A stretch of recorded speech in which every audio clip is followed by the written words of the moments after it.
hand it over to you. Thanks very much, Hannah, and it's lovely to be back here. I'm hoping that people who came last year, this might be a refresher course because I may have reused a couple of slides, just a few. And I'm absolutely thrilled to see you all and see where you're all coming from. I'm going to share my screen because I've got a slightly more formal poll that we can start. So if you are on a device or near a computer and you would like to do a slightly more expanded version of what you have done in the chat, if you go to menti.com and enter that 8-digit code 57492063, you'll find a couple of questions about where you're from and also how you engage with research in your role, and we'll scroll through them shortly to sort of get us started. It's always nice to get to know the audience before we sort of launch into things. I'll also acknowledge that I'm joining from Australia. It's 5:30 in the morning here, and we generally start our presentations by acknowledging the traditional custodians of the land that we're joining from.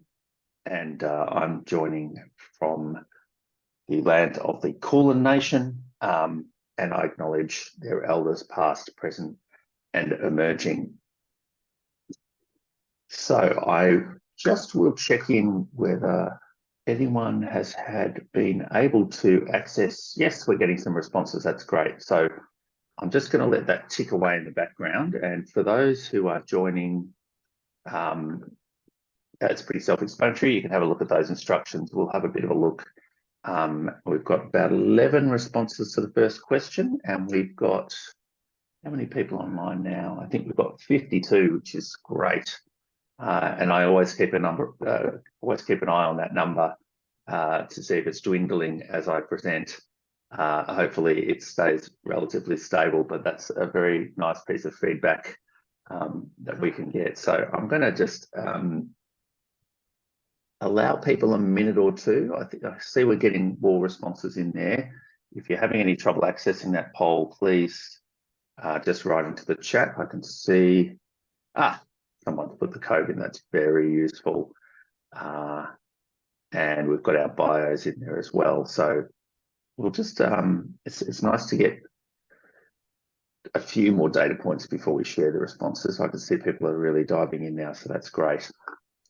While you're doing that poll, I'll just give you a brief outline of what we're going to do today. So Cristin Mansilla is a colleague of mine from McMaster University. He's done some incredible work on a topic that I'm quite passionate about, which is trying to understand the question that you're asking. One of the themes of the talk today will be in the era of doing things really, really rapidly, it's still the case that people sometimes don't pay a lot of attention to the problem that they're trying to solve and the question that they're trying to answer. And one of the things we do when we do evidence reviews, which is a little bit different to other groups, is we do a bit of a deep dive into that problem and unpack any assumptions that might be around that problem. And last year when I did this talk, I talked about a couple of questions that we ask to get the question right. But Cristin has developed an incredible tool that has taken that to a new level. So I'm going to give a brief introduction. Then I'm going to throw to Cristin, who's going to talk for about 15 minutes about the tool that I just described. And then I'm going to take you through some other ways that we go about engaging with research and connecting it to decision makers and policymakers across lots of different areas. And speaking of different areas, I'm going to now just share some of the responses that we've been getting from the poll. So it's fantastic to see people joining from all over the United States. I always have a look and see, is there anyone from outside of the United States? But I see we've got people from Quebec City, we've got some Canadians, we've got very good geographical representation. So it's great to see you all here. And it's also interesting to look at what areas people are involved in. So we've got people from health, IT, Veterans Affairs, transportation planning. I think we had quite a few transport people last year as well. Design, research and election work. I'd love to unpack that if I had a bit more time. Admin, federal government, digital communications, Office of Innovation, Transport Canada. So quite a few transport people in the room today. And what we've got here, we've got grant coordinators, research leads, we've got program analysts, policy advisors, health system specialists, a couple of academics, always good to see that as well. Software development specialists. This is really broad. And as we go through the slides, we'll have slightly less responses, but these are the answers I want to see about why you signed up to this session. This is the bit where you find out if someone's potentially come to the wrong session and that they want to learn about statistics or something that I'm not going to talk about. So it's very, very cool. Now, these are the slightly more detailed questions. We don't have huge data here, but it's really interesting to know how people in different policy settings get access to the research knowledge that we deal with every day. And governments have various services available to them, and they do vary by jurisdiction. I think last year when we did this, we had a similar distribution with most people sort of saying, yeah, I think there's a library somewhere, and relatively few people not having access to information services. So that's great. Oh, okay, that's good. We've got potentially a majority of people who have done some form of research review based on a small sample. Here we go. If you had 5 minutes to search online for research, where would you go? Really interesting. Really, really interesting. Google Scholar, library websites, Google, university libraries, Reference USA, I haven't heard of. I'll have to look that up at some point. Okay, so that's enough about where you're all coming from. Let's talk a little bit about what we're doing today, and I'll just expand this into presentation mode so that you can see it a little bit more clearly. Okay, so I work at a place called Monash Sustainable Development Institute, and as our name suggests, we work across a lot of domains to do with health and sustainability. So I'm originally a physical therapist, so I did a lot of work in health, but now I'm sort of applying my trade across lots of different areas, and it's been fascinating over the course of my career to see the silos really breaking down. The SDGs are obviously a pretty good example, but most of the challenges that you're faced with as policymakers and professionals are probably not specific to one domain. And it's interesting how universities have been set up. In, you know, there's a medical school and there's a transport department, and actually, you know, what we learned from COVID was that if you're making a decision about closing schools or you know, public transport, you actually, the health people have to talk to other people. So it's just a roundabout way of saying that we do a lot of work that's not necessarily just health reviews, which is obviously where review science started. We publish a lot of our work, and we publish in a couple of different domains. So obviously we publish reviews, and they're the articles you see with the red around them are some of our recent publications. We co-publish with government quite a bit. So a lot of the challenges that we face, our government collaborators have really critical things to say about what the knowledge means for them and what it means for practice. And that's obviously why we do what we do. So we love publishing with people from government. We sometimes talk to a small number of practitioners as part of our review process so that we can understand the local context. And we're actually doing quite a lot of prioritisation work, which is helping people decide how to spend limited resources and time by unpacking the criteria that they use to get things to the top of the list. Obviously, what the minister says is up there, but there are a number of other things that drive what you do every day, and we have some structured processes for understanding them. We have a big database called Social Systems Evidence, which is free to access, and you can just Google it, Social Systems Evidence. You can sign up for free. It's actually co-hosted by us here at Monash University and Cristin's university, McMaster University, and that's a database of research, which I'll talk about during the presentation, but it's designed for policymakers to quickly get a handle on some knowledge in their particular area or attaining to a particular sustainable development goal.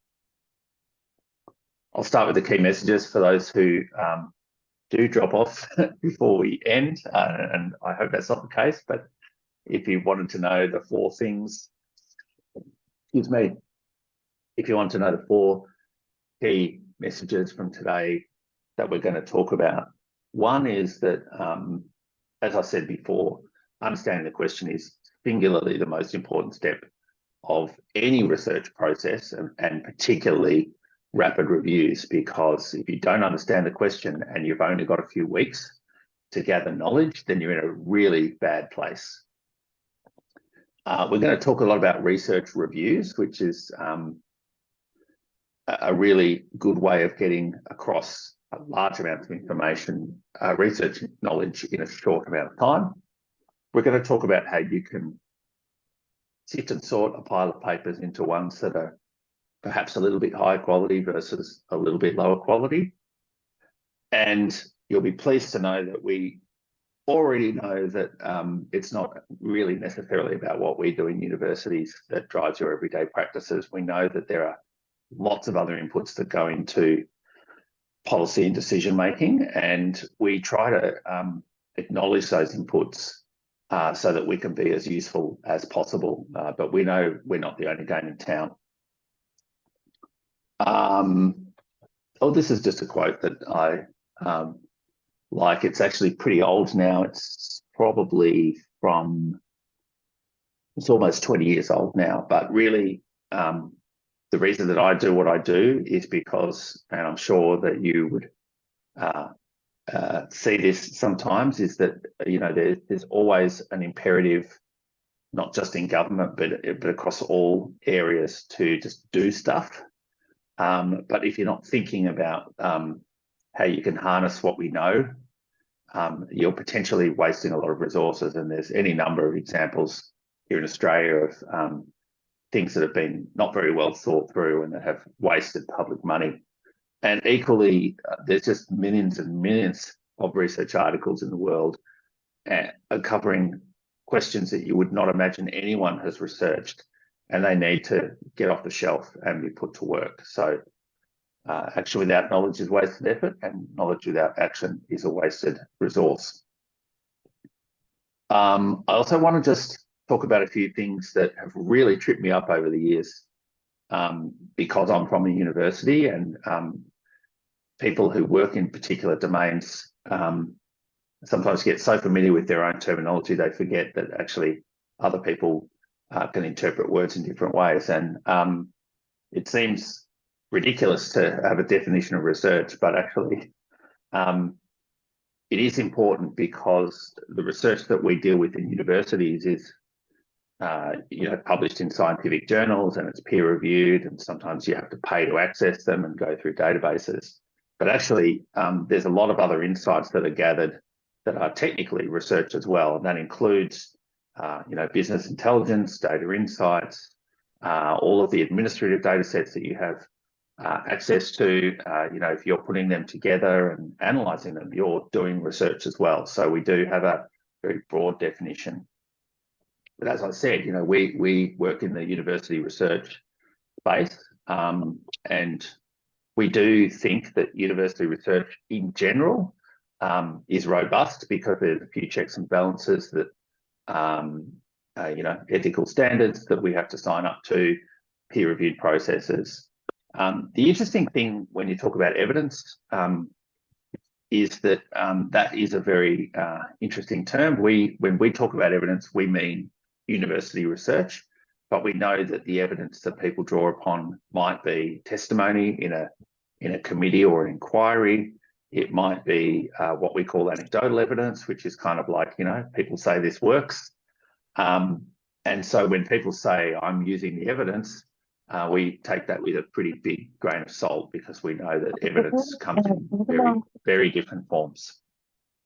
And finally, we do reference grey literature, which in our world is the things that aren't in fancy journals with interesting titles, and that includes a lot of literature that you would deal with on a daily basis. So in Australia, we have green papers and white papers, committee inquiries, government reports, working papers, monitoring and evaluation reports. Just so you know, we call that grey literature, and we may refer to that through the presentation. I'm going to move now to the flight deck that will drive the presentation. And really, it's a simple set of 5 principles that guide the work that we do in the evidence review service, which I run at Monash University. And the presentation is going to follow this format. So you'll see that the first 2 dials are really about getting the question right, and that does reflect the emphasis that we put on question development and understanding the problem. And then the 3rd dial is about where you look, and it's great to see people using databases and Google Scholar in areas where you have a bigger concentration of research knowledge, which increases your odds of getting something useful. We're going to talk a little bit about quality appraisal, how you can tell slightly better research from slightly worse research.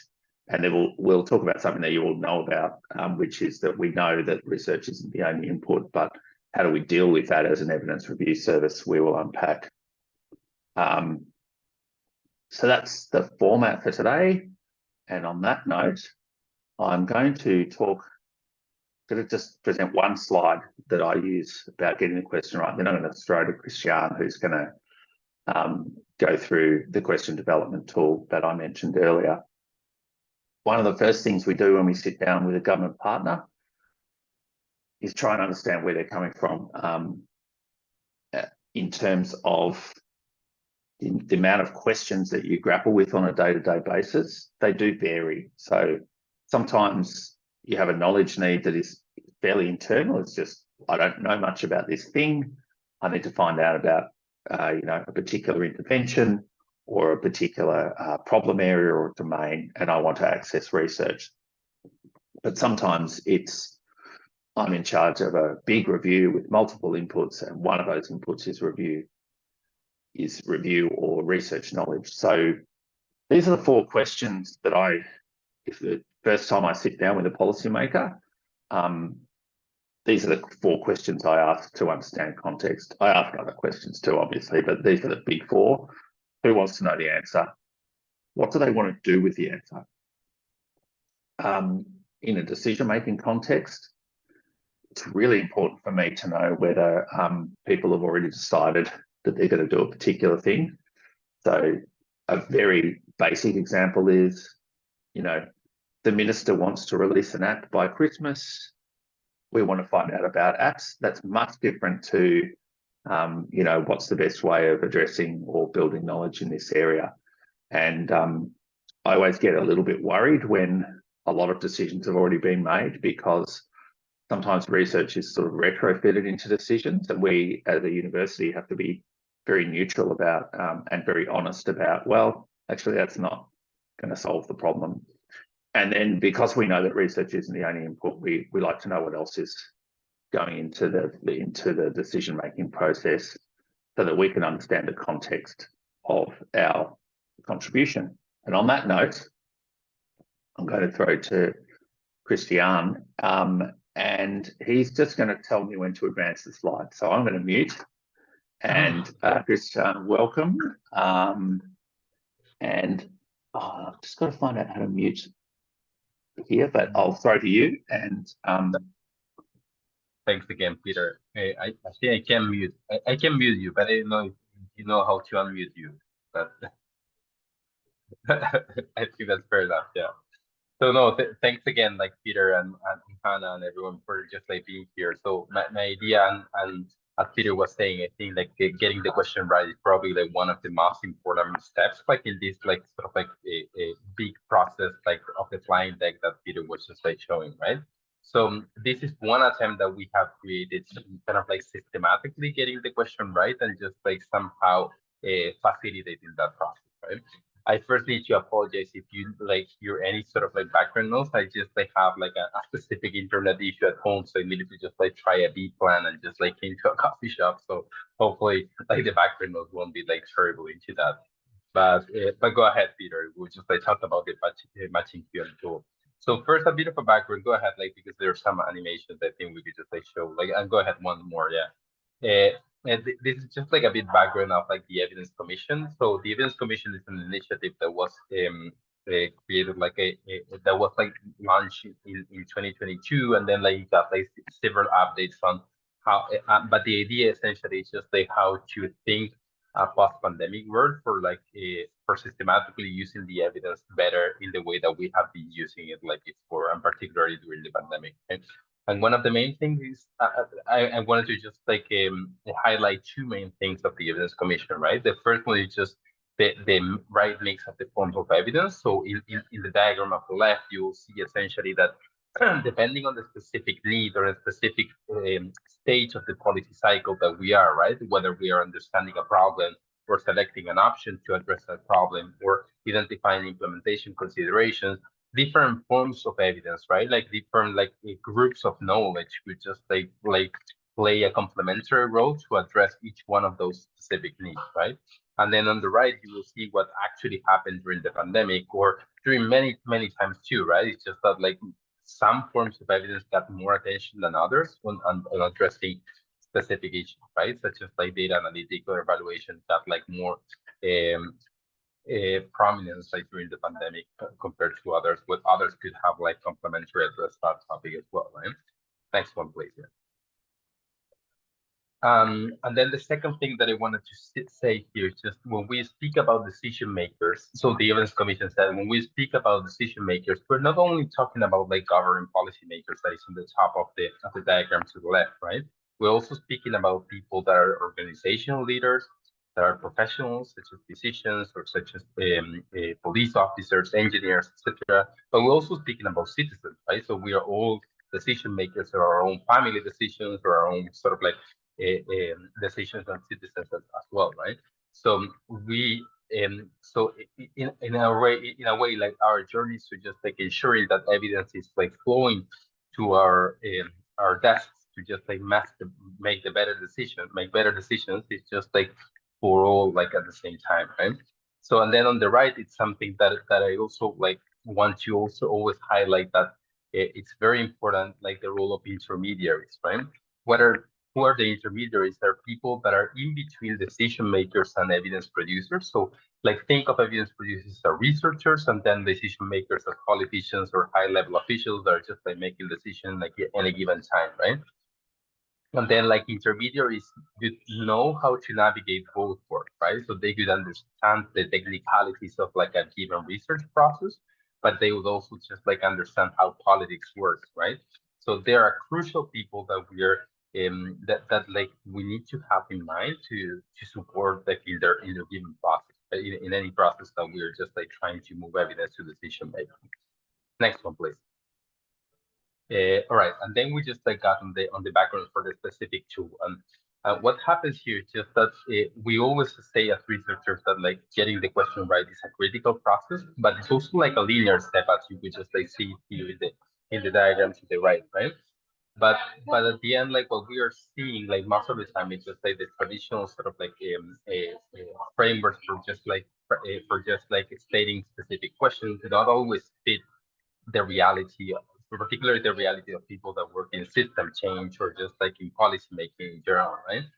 So this is why like evidence intermediaries, again, meaning like these people in between decision makers and evidence producers, have a lot of trouble trying to translate the decision-making need into a specific question at the end that like can be somehow used by researchers, right? But the truth is that we actually need that translation, right? Because if we want to better align the evidence demand, right? Like so what is needed like to be informed by with the evidence supply, meaning like what is being produced in evidence, right? We desperately need to somehow kind of like understand and translate that to specific need. Right? Next one, please. And that's how we got like to the matching QM tool, right? So the matching QM tool is meant to support two critical steps in this process, right? First is trying to take like a decision-making need that in this diagram is just like displayed as a help button, right? So that because it's not always a well-formulated question, right? So there's specific needs in that. And then after having that like specific help button, right, the evidence intermediary or somewhere else like tries to translate that into researcher's language, which is a question, which we just like see on the left bottom corner, right? And then once you have like a well-formulated question, the next step and it's the second step that the tool could just like help, is just selecting the right tool from your toolbox, right? So selecting what is the most suitable methodological approach to answer to that specific question, right? So I'm gonna drop now in the chat box the link for the matching QM tool so you could access like they're like freely available for everyone that can use it now. But and then next one, please. And then essentially the tool is structured in the four stages of the decision-making process. So clarifying a problem, finding and selecting options, implementing options, and then monitoring implementation and evaluating the impact. Each one of these stages have goals, and each one of the goals have specific types of questions. So the matching QM tool is a collection of 40 different types of questions that are structured in 15 different goals and across 4 different decision-making stages. So that's the sort of like hierarchy of how it's structured and how you can navigate like through it. Next one, please. Yeah, so for the sake of this presentation, I'm only gonna cover the first part, right? Which is because we're just like trying to get in the question right, and but like if you are interested in the second step, I'm happy to just provide you with. I mean, you could just like still actively freely, but I'm happy to just like speak about that like later or whatever you prefer. Next one, please. Yeah, so what I'm gonna try now is just like to show you with quick examples because I think that's the best way on how to just like show how the tool would work, right? Some of them are real, some of them are just like created them to just like make it simple, but the idea is just that you see how with some examples related to different SDGs, this could work to clarify a specific question. So let's go with SDG 1. Next one, please. And we'll have like a question on like getting right the magnitude of housing or homelessness crisis, right? So like I have like this is the format that I'm trying to use. So we have at the top the sort of like more problem, like unstructured problem, and then in the middle you will see how we see the specific the matching QM tool online, right? So you will see like the wheel on the left that is just like helping you navigate. Are we speaking about problems? Are we speaking about options? Are we speaking about implementation or M&E, right? So in this case, we are talking about the homelessness crisis, right? So we're clearly talking about the problem. And then when you click on a problem, you will see all the goals that are now in blue, right? In the blue rectangles, right? And if you open any of those, you will see the gray rectangles that are actually the type of question, right? And then on the bottom, I just like formulated the question right after kind of like navigating this tool, right? So essentially, we are talking about here what epidemiologists call prevalence, right? So we want to know how many people live in this condition in a given point of time, right? So we are selecting question B1 as it's just like being shown in the figure here. A second example, next one, please, could be for SDG3, next one, which is like we want to know like how many people are waiting for getting an elective surgery. we're still speaking about a problem, right? We're just like trying to see the waiting people that are waiting on the line. But then we want to know like from a specific period of time, right? So we want to know like not like only in a given point of time as a picture, but like over time in a given period, how many people has entered that new question, which is a slightly different type of question, but then the matching QM tool just like allows you to sort of like distinguish those different type of question. And this is a clear question what epidemiologists call incidence, right? So it's just the new people that has entered this waiting list, right? And it's just like shown again like here is in red. Next one, please. Example number 3 is still in health. Would be the next one. Could be resiliency, right? So like we are currently working for a Lancet commission that is just like currently funded by the World Bank and the Pan-American Health Organization, and they're trying to see how resilience primary healthcare could just like support Latin American and Caribbean countries. And one of the subsets is just like to understand the role of resilience in primary healthcare and how that could affect LGBTIQA plus communities, right?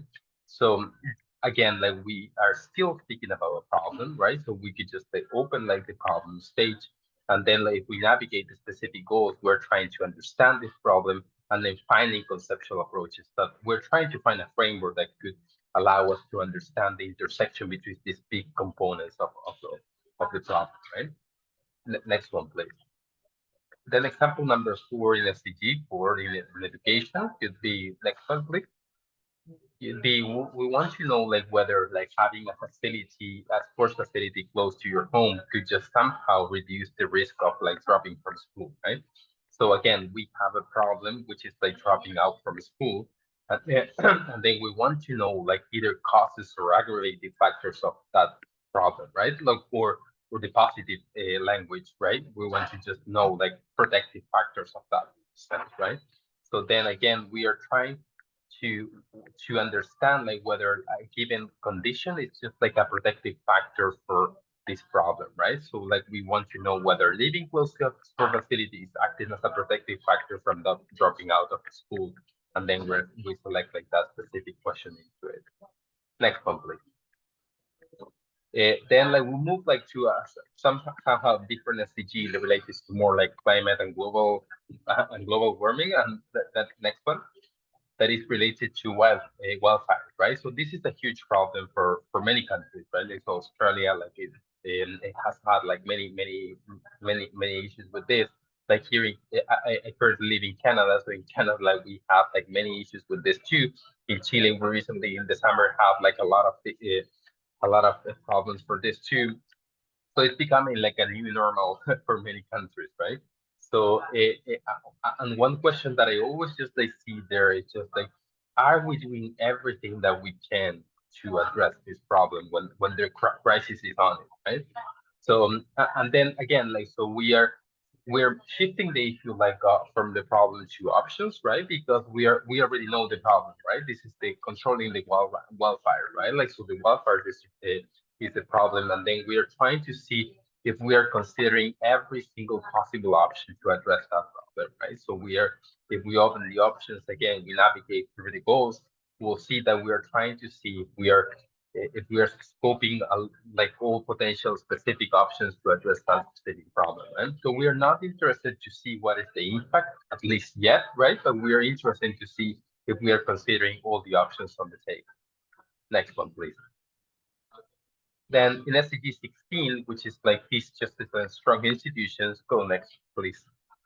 We have like this is also a real question that is connected to an organization that is working on training journalists in LMIC countries to promote democracy. So we are interested to know like whether like their investments are being efficient, right? So the investment in those programs are being efficient or not. Their investments are being cost effective or not, right? So we are again like shifting the attention from problems to options, right? So we have a specific option, a specific intervention, and we want to know what is the value for money for investment in those specific options, right? And that again, like it's just like connected in this tool, like in the red rectangle, as you can see there. Next one, please. And then again on the same SDG, we have this specific issue that is also a real issue that we are addressing with the Ministry of Human Rights in Brazil. That is, they have they have like existing programs for mental health issues for incarcerated youth population, and they want to know like whether they can, how they can just like improve it. So like this is again like we have a specific option that is implemented, and we want to know what specific variables can we move or can we tune the specific intervention to just like increase its effectiveness on a given population, right? So again, like we could just like look into the tool, and in the options section, we'll have a specific goal dedicated to how to maximize the expected impact of a given option that is just like shown here now, right? Next one, please. Then SDG4 again, next one, yeah. We'll go back to SDG4, and then we'll just like shift here like into implementation section, right? So if we want to know, like, if, for example, there was a fair reason like among the debate like related to like why we haven't just reached universal primary and secondary education, right? And despite like many efforts and many specific policies that have been already implemented, right? So like there's a first sort of like a specific question that we could formulate it into sort of like selecting the most important barriers and facilitators of the interventions that have been implemented in a given country for achieving universal primary and secondary education. So we could somehow kind of like frame a big topic into something more specific that could be somehow more manageable. Yeah, right? And then last, I think that I have on my last example now, but on SDG1 again. And go ahead, yeah. And this is the again connected to monitoring and evaluation, right? So we are trying now speaking about measurements. So if we want to know like new ways of how to measure multidimensional coverage, right? So we try to identify measurement instrument, right? So this is like really connected to the first goal of this stage, that is identifying measurement strategies for population. And you can see that it's just like now like highlighted here in the rectangle there. Next one, please.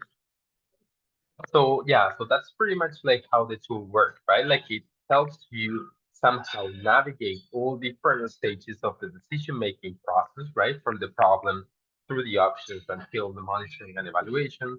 And then it helps you just like play a bit like on what could be the real need that it's just like having a decision-making context in a given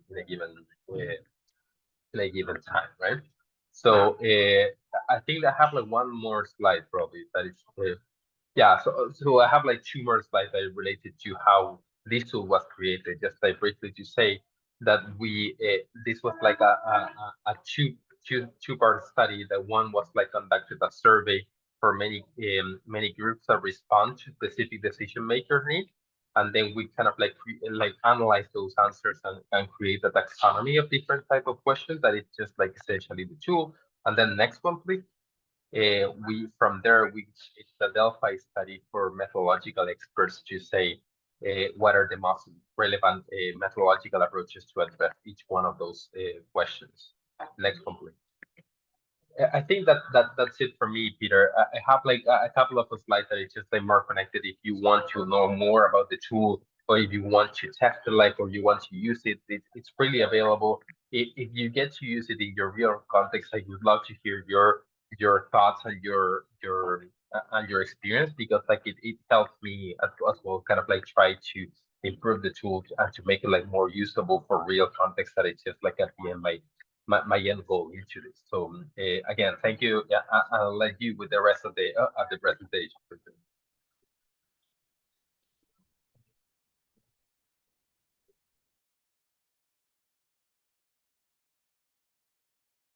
Thank you for muting and unmuting me. And thank you, Cristiano. I actually got a bit hungry because I could hear the cutlery in the background. I was like, oh, it's a pretty happening cafe. But I do just want to just go back to this slide to say how game-changing this is for me. I've been doing research reviews for about 20 years, and this is by far the most comprehensive way that I know of to just break down a challenge that someone's facing into something that a researcher can grab hold of and go away and find out knowledge about. And it's a lot more sophisticated than the way I used to go about it. But you know, just to give you one example, typically when I'm facing a policymaker, I might say, do you want to know more about the problem, or do you want to know what works to fix it? And that's really the problem and option parts of this quadrant, but obviously the implementation and monitoring is also really critical. And the other thing I like about it is it's not just about what works. So I'm sure you might have heard that there are centres called What Works centres, and they talk about the effectiveness of interventions. But a lot of the problems that are faced by policymakers and decision makers are not about what works. They're actually about trying to understand the problem, or why hasn't this worked? And so that's what I really like about the tool. So now we're going to sort of switch back to imagining that we've got a question and we've been through Christian's tool and we kind of know exactly what we're looking for. What do we do next? And obviously what I do next, because it's what I do for a living, is I spend lots and lots of time reading lots and lots of articles and making sense of them. But if you're in a policymaking or decision-making context or outside of a university, you usually don't have that luxury. So what do you do when you're really, really time limited? And the single most important thing to think about is the difference between an individual study and what we call an evidence review. And so these numbers have probably changed, but there's probably, I'd say, 80 million research articles in the world at the moment. And they're coming out, you know, thousands a day are being published. And so to try and find an individual research article that matches your question is a real needle in a haystack job. People like me who do evidence reviews gather a selection of those 65 million research articles into a pile that's like, here's all the articles about the prevalence of diabetes. What do we know about the prevalence of diabetes around the world?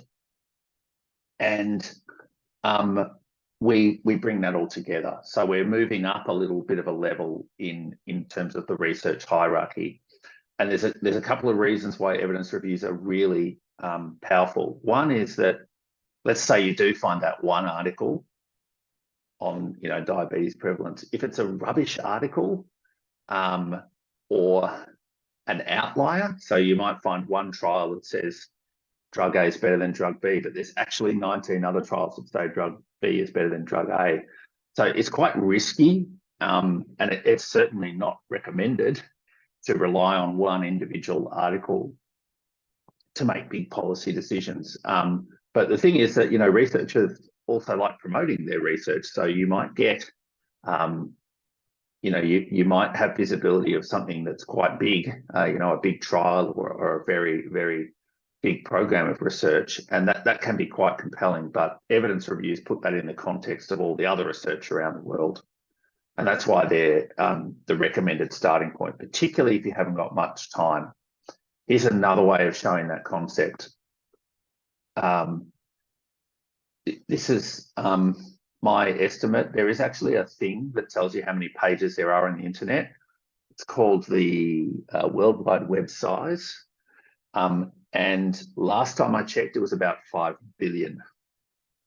And, you know, that's the easiest part of the internet to look at. That's Google, basically, or whatever your browser is. But we know that there's only a very small percentage of those web pages that are what we call university research, which we argue is, you know, a more robust form of knowledge. So we have this conundrum where the lowest level of confidence in the information is also the highest level of use.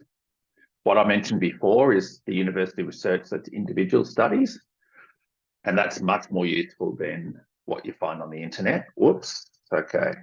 I've got to stop hovering over my mouse. But really, where the high confidence in information is the evidence reviews that have brought together those primary studies, and that's where we have the highest level of confidence in knowledge, but it's also the lowest level of use. So that's pretty much what my career is about, is getting people up that pyramid to where the value is. It was great to see, that people use Google Scholar, because that's one of the it's one of the easiest ways of getting up the pyramid, because basically Google Scholar is research articles and reports. So you're actually eliminating, those 5 billion pages of stuff that is not research, and you're playing in a much more credible space.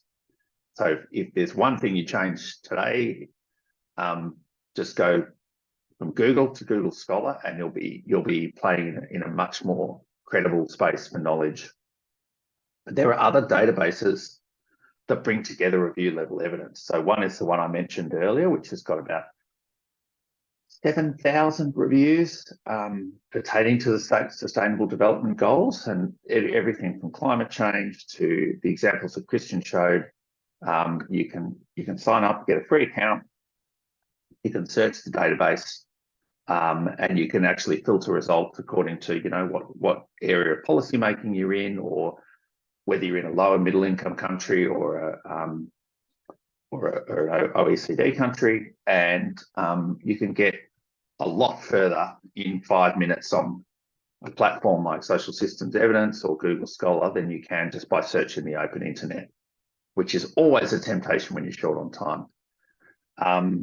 But many of you in the health field would have heard of the Cochrane collaboration. So Cochrane has a database, I think, of probably 10,000 reviews on health, health-focused topics. So pain management, diabetes management, models of care, and that's a very structured way of bringing knowledge together in a research review that is very trusted around the world. So Cochrane reviews are incredibly robust in their methods. The interesting thing that's happened over the last 15 years, medicine was sort of the first mover in sort of like this science of bringing research together to help doctors make better decisions. That started in the 80s, but really in this century, there's been a lot of work in other areas, and that's really exciting if you're in a transport department or a justice department, or an area where it's kind of like, okay, it's not medicine, so we don't have Cochrane reviews are not as useful. So the Campbell collaboration does evidence reviews in other areas. You can see some of the titles here from this screen grab. Interventions to improve financial capability, strengthening women's empowerment, reducing challenging behaviours in school-age students. So these are all reviews where someone said, I'm going to go and find knowledge from around the world. I'm going to bring it together and tell a story about where the state of knowledge is. If you're in an environment department, there's a whole group of people who have formed the collaboration for environmental evidence. And so they talk about pollution reduction strategies and deforestation and other, environmental issues and so on. So they're just a few examples. They're freely available, and they're really good bang for buck if you've got 10 minutes to find out about, green wedges or something like that. I would go to Collaboration for Environmental Evidence rather than even Google Scholar. So that's really about reviews, and I just want to divert for a little bit. And I had a look at this because I wrote this last year, and actually most of it is still true today, although the space is moving pretty fast. A lot of people say to me, basically I can just look up ChatGPT now, it's going to tell me the answer to what I want to know. And I'm sure that many of you in government, and basically everyone in every field is using ChatGPT to record minutes of a meeting, or write a farewell card, or generate content. And certainly in my world, there's a lot of really boring stuff that we do, sifting through thousands of research articles, where automation and AI offers a lot of promise. And there are a heap of tools out there, including ChatGPT, but not limited to ChatGPT. And I've got to put my hand up. I don't understand really a lot about AI, except that it's potentially game-changing. And we always love a tool that reduces the boring stuff and helps us focus on the interesting stuff. There is a bit of a but coming though, and if I go back to our way of thinking about reviews, and stop advancing the slides when I'm not supposed to. Here's the outline of today, and here's my take, or the world's take, I guess, on where automation is. If we want to understand a question in the way that Cristin was talking about, and really have an exchange where we say, okay, you're trying to up the game on sport in schools, or you're trying to, reduce recidivism, automation's not great for that, because it's not. Automation is better when it says, sort through this pile of stuff, come back with me with the stuff that I'm looking for. But the two-way exchange, and particularly the fact that even people, if there's 10 people in this session that are from transport departments, they'll have very different challenges based on their local regulations, the transport infrastructure that's available in their area. So it's not very good at that. The task of looking on the internet and sifting through rubbish and finding slightly more relevant stuff, that's where automation really does shine. So when we look for research, we get thousands of titles of research articles, and we have to look through them one by one and see, does this match our question, yes or no? And that's where a lot of the action is in sort of AI.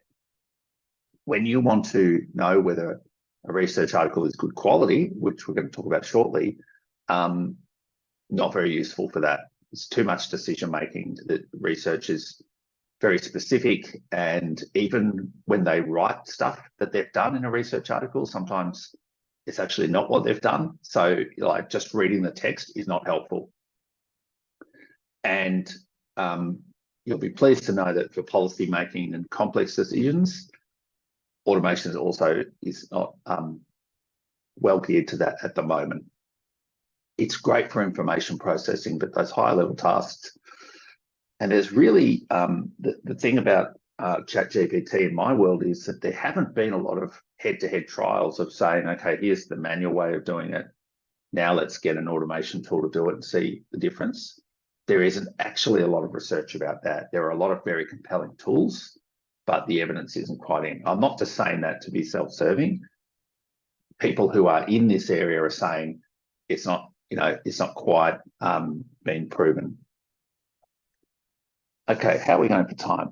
Cool. Okay, we're going to have to speed up a little bit towards the end so that we've got time for questions. But the last two sections are relatively short, so I hope you're all still with us. I haven't looked at the numbers, but I hope they're not dwindling. What do you do when you've got a pile of research in front of you and you haven't got a lot of time, but you just want to know, is this good or not good? And the thing about journals is they all look very similar. They all look kind of, they have fancy titles, and then you've got, people who are doctors who have written stuff, and they work at universities. Now, this is like, you could do a 2-hour session on this. I'm going to do it in like 4 or 5 minutes. And I'm just going to give you a few questions that are sort of very general principles that might raise some red flags when you've got a research paper in front of you. So we're going to take the example of a review article, which is what I've been talking about. And I'll unpack this a little bit, but there's probably 5 or 6 questions that you can just look at relatively easily and say, oh, I'm not sure that I understand what they've done here. This seems weird, but a lot of review articles are just sort of start rambling on about research and then just talk about what people have found out. And they don't actually say, we decided to review articles on diabetes prevalence to see what it is like in first world countries. So if you can't find a question somewhere in the introduction and it's just someone sort of starting to talk about stuff, that's a bit of a problem. The other thing, if you think about what a review is, which is basically we've decided to collect all the articles on a particular topic, it's really helpful if they say, well, okay, how did we decide what was relevant and what was not relevant? Now, in a systematic review, they often have a table saying, okay, it had to be in a OECD country, it had to have particular approach to measuring something, or it had to be a particular type of intervention. Otherwise, it wasn't in our review. If you can't find that information, that's a bit of a red flag, because it means that they may have been selective in what they included to promote a particular angle, or they may have been biased, maybe not even intentionally, but they just didn't know what was in and what was out. The other thing you want to know is that they did a really good search, and this is hard to describe in a short amount of time, but basically the way that we judge a review is, did they look in lots and lots of different databases or places to find stuff? So if they just did a search of Medline, that's okay. You know, if they did a search of the Cochrane database, that's fine. But a really good search strategy is, you know, that they searched 4 or 5 different databases and they had a quite long explanation of the sorts of things they were looking for. The other thing that's quite shocking about some reviews is that they don't actually tell you, you know, like how many articles they found or describe the studies in detail. So if you can't find a table that just says, here's a list of the included articles, then again, you're in a bit of a grey zone. If someone's bringing a bunch of research together and telling you what it found, you want them to have looked at the quality of the research as well. So again, if you don't see, you know, phrases like, you know, these studies were higher quality, or we used a scoring system to work out how good the research was, then that reduces your confidence. And then this won't surprise you if you're in policy making. Sometimes the conclusion has absolutely nothing to do with what they described, and they just make a very weird conclusion that's not supported by anything that came before it. And that's also a bit problematic, obviously. Now, it's very similar for an individual study. So now let's imagine you're not looking at a review, but you're looking at, you know, we tested drug A versus drug B to see if it reduced pain for arthritis. And they actually involved people in a study rather than looking at research. Very similar principles, you know, did they tell you why they were doing it, what the problem is that they're trying to solve? It's hard to go through study design in a short talk like this, but obviously, if you're doing a head-to-head trial, you probably need to have a group that are taking one drug and a group that are taking the other drug, and you need to know whether those groups are similar. And obviously, we've heard about randomized controlled trials, but they need to have some way of comparing things. And also, if you're, for example, if you're testing an arthritis drug, you don't want to have a sample of people who are, you know, under 30 years of age. The sample has to represent the target population. And then you need to understand what they actually did. So drug trials are pretty easy because they're pharmacological agents, but if it's an exercise program, you need to understand what did they actually do. Now, this has been super quick, but the purpose of these, and I think you can access the slides after this session, is, you know, if you had 5 reviews in front of you and you just wanted to sort them into a pile where you've got like, these ones seem to be a little bit better, these questions will get you a little bit of the way there. There's obviously whole courses you can do on how you evaluate research, but if you're not a researcher, I reckon these questions are a pretty good start to sort of particularly find articles that you think, I don't really understand what they've done. Usually means it's quite poor quality research. Now we get to the bit with you, a couple of other considerations. And this is, excuse me, I haven't had enough coffee this morning, but there are some ways that you can tell whether actual journals are sort of decent journals or not. There are sort of tools that tell you whether, I mean, we know that the Lancet is a very good medical journal, for example. So it, that you can get under the hood and have a look at the quality of the journal itself. An easier way is to sort of say, well, is this coming from a place where we have some confidence? So obviously universities and governments are pretty good at doing structured pieces of work and reviews and white papers and reports. Commercial enterprises clearly have a conflict of interest, and they often are promoting particular things. So, you can look at the credibility of the institution. Where's this report come from? Who are these people sponsored by? And then another thing that we sometimes look at is, is this person, have they declared a conflict of interest? Do we know broadly what their reputation is, whether they've published a lot of research articles, or whether there's someone that we can't really work out where they're from? So there are a couple of other kind of really blunt instruments you can use.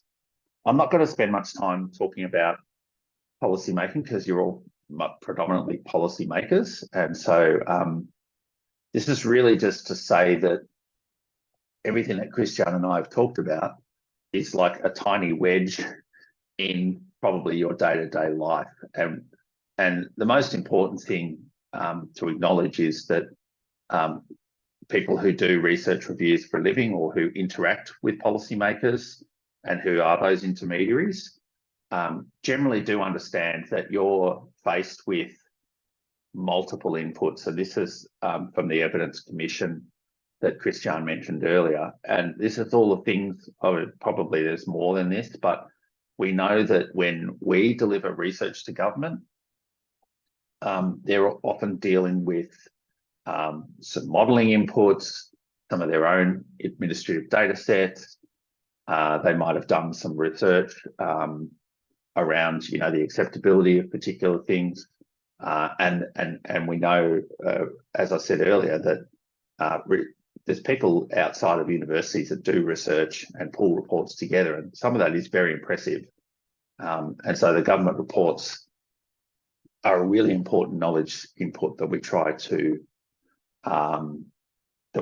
understand, and sometimes we incorporate that so-called grey literature into our reports so that we can bring all that knowledge together. And I have to say that one of the things that is very powerful as a researcher is just sitting down and talking with half a dozen people who really know their stuff. So if we're doing a review around transport and we talk to some transport planners or some transport engineers, or if we're doing a review around childcare and we talk to some childcare educators or people who manage childcare centres, even talking to 5 or 6 people can really change the game in a review. And a lot of our reviews do this, and we publish this. There's three reasons why you might do that. One is that research is incredibly slow to be published. So if you're in an innovation space or in a new intervention area, people like me will often not find a lot of published studies because it's kind of like it hasn't gone through the pipeline yet. A lot of the research that you see published today was conducted maybe a year or 2 years ago. So if you're in an innovation space, you want to talk to people on the ground and say, what's happening right now that looks like it might be working? Yes, we haven't got the research, but we do have some insights from the ground.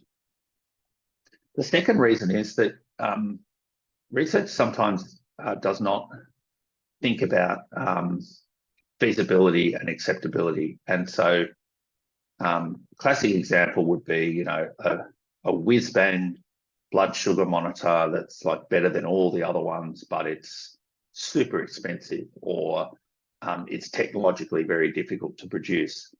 And so you actually do need to understand, are people going to use this thing? Are people going to undertake this intervention? Are people going to do the things that the research says to do? And sometimes that there is a disconnection there. And it's very important as a policymaker to understand that, because you'll have the researchers on one side saying, you've got to do it this way, you've got to do this thing. But if you've got people saying, actually, that's not how childcare centres work, that's not going to work, we can't have these people in this room, these people in that room, because we're not built like that. That's kind of important. And actually, the real gold of talking to people is when you do get some signals from research about what works, and it seems to be working on the ground, and that's very fertile territory for policy interventions, because you've got a little bit of evidence that it's actually going to be effective or at least feasible. And you know, the way that we do that in reviews is it's really just another way of thinking about that. I'm not going to spend much time on it because we're running out of time. So I'm going to skip the last few slides so that we can go to questions. I'm going to clear my throat, and I'm not sure what's been happening on the chat or whether there are questions, but I'm going to throw to Hannah. We've got a good 20 minutes for those who, have we had a lot of people drop off, or have they all stuck around, Hannah? We're actually still at 50 people, and we always do get a drop off on the hour. So that's very normal.